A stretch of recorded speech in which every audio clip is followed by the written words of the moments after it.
Need my safety glasses. They don't have to be laser focused on my face the whole time. This is not a good angle for you. Well, then don't put it there. You're the camera person. Make me look good.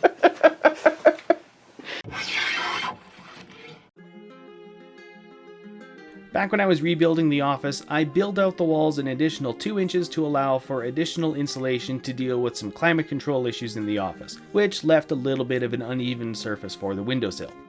With the office renovation in full swing and the cabinets finally out of the garage and bolted onto my office walls, I could turn my attention to the window frame. Since I had a free evening, I decided to go with the easiest way I could think to pull it together, which was pre-milled 1x6 fir, which I cut into 3 2.5 inch wide strips and 1 5-inch strip. Guess which one's the bottom piece? Once everything was cut to width, I cut everything to length at the miter saw. The bottom piece needed to have the 2 opposite corners notched out, since it is going to be overhanging the width of the window and depth between the wall face and window. I just took care of that with the jigsaw.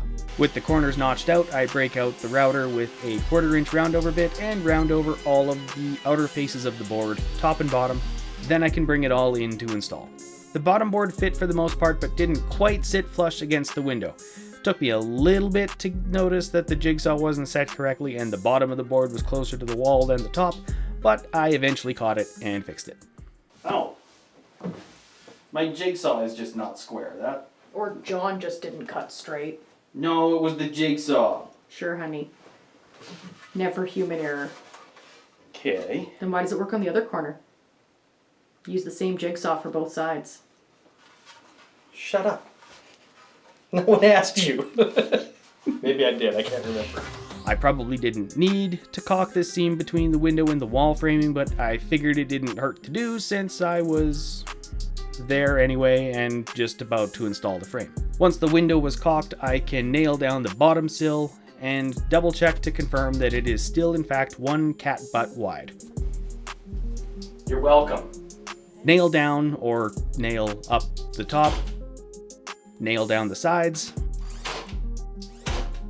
then the sides of the trim. Nice. No squares! Yeah. Top.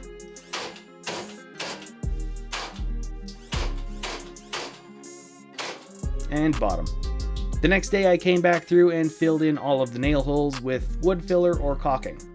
Sanded down the wood filler and caulked all of the seams. Once the caulking was dried, Danielle and I came back through and primed and painted the frame and trim, making sure to not mess up the adjacent new cabinets. 1 coat done. And with that, the window is finished up. Relatively quick project, but one with a pretty decent impact to the room, and now the cats have a place to sit that isn't directly on my desk, even though they will still use my chair and desk to get up to the window since it opens on my side of the office. Either way, I'm happy. Next up in the office reno will be everything to do with drawers, the drawers themselves, mounting them, drawer fronts, all that fun stuff.